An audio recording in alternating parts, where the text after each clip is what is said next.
new solar rays that would not expand and contract when they went in and out of sunlight, allowing Hubble to remain steady when taking photos.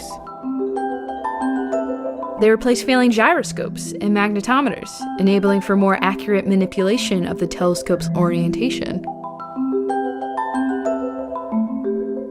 Installed a wide-field planetary camera too, which had 48 color filters covering a spectral range from ultraviolet to visible wavelengths, and housed extra mirrors to correct for the flaw in Hubble's main mirror.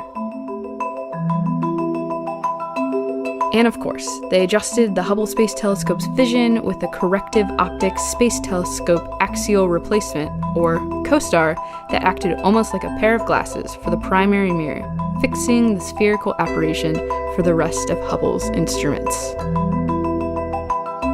After 5 days of intense repairs and maintenance, the Hubble Space Telescope was back up and running. Hey! Right there!